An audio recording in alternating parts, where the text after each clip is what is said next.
Right, the push to extend Emerson Mnangagwa's presidency beyond 2028, often organized under the banner of the ED 2030 or ED Cap 3 campaign, has triggered intense behind the scenes friction within Zimbabwe's security architecture. At the center of this tension is the Joint Operations Command, JOC, Zimbabwe, the supreme organ coordinating state security. The military and intelligence structures in Zimbabwe historically operate as the ultimate kingmakers, and how they navigate this third term bid is what will ultimately decide Zimbabwe's political trajectory. So, who are the JOC guys right now? JOC is not a single branch of government. It is a council that brings together the active heads of all state security apparatuses, the military, and the key cabinet ministers. So, following a series of major shakeups initiated between late 2025 and early 2026, the core figures making up JOC now include the political heads, Minister of Defense Opam Chinguri, and Minister of State for National Security Lovemo Matuke. The military top brass, Commander of the Zimbabwe Defense Forces ZDF, General Emmanuel Matatu, who assumed overall command in November 2025, and Commander of the Zimbabwe National Army ZNA, Lieutenant General Asha Walter Tafumane. The Air Force, Air Marshal Elson Moyo.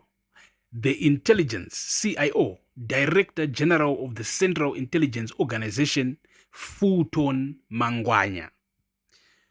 The Police and Prisons, Commissioner General of the Police, Godwin Matanga, and the Commissioner of Prison Services. Note on the political dynamic.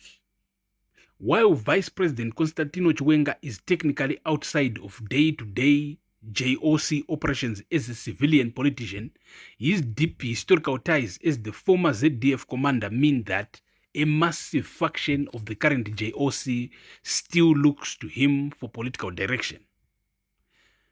2.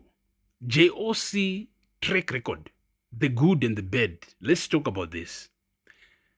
JOC functions essentially as a state within a state. It has a decades-long legacy of maintaining the status quo, and its reputation is heavily defined by brutal political engineering.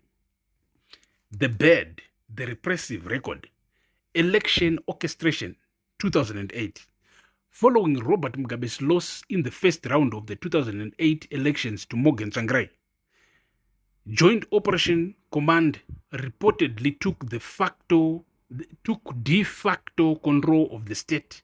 They launched Operation Makavotera Papi, a brutal campaign of violence that forced the opposition to pull out of the runoff.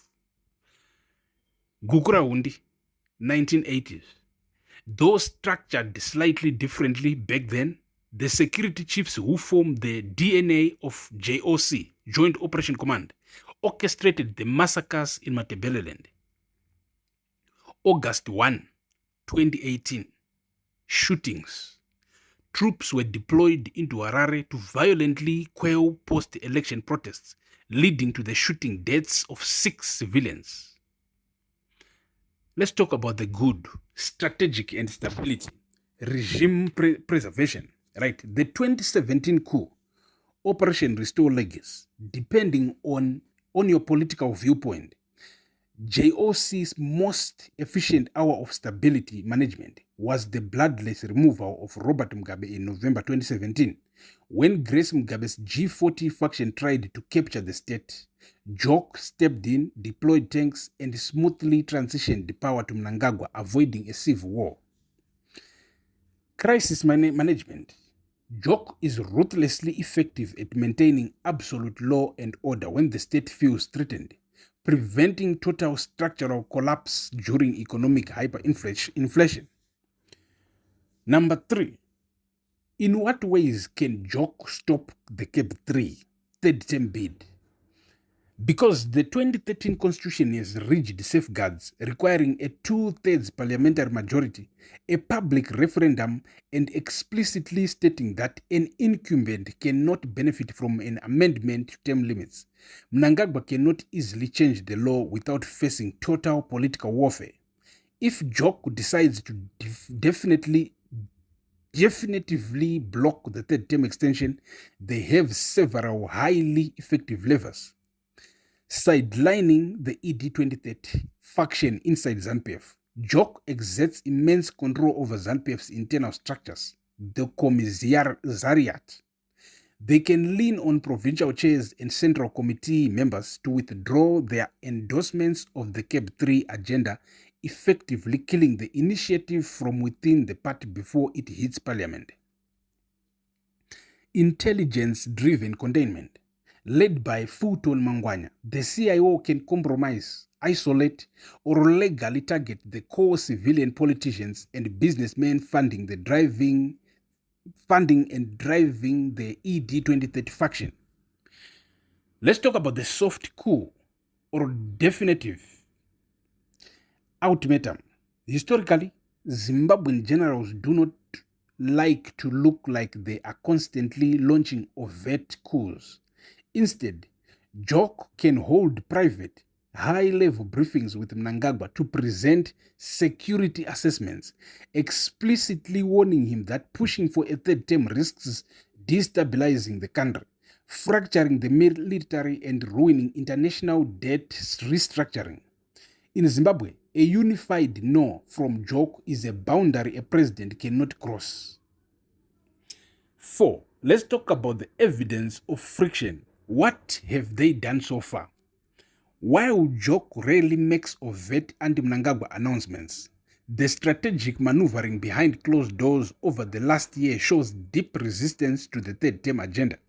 The late 2025 military leadership reshuffle, Mnangagwa's aggressive push for a term extension at the late 2025 ZANU-PF conferences met stiff resistance. Shortly after, a massive shakeup occurred in the military command.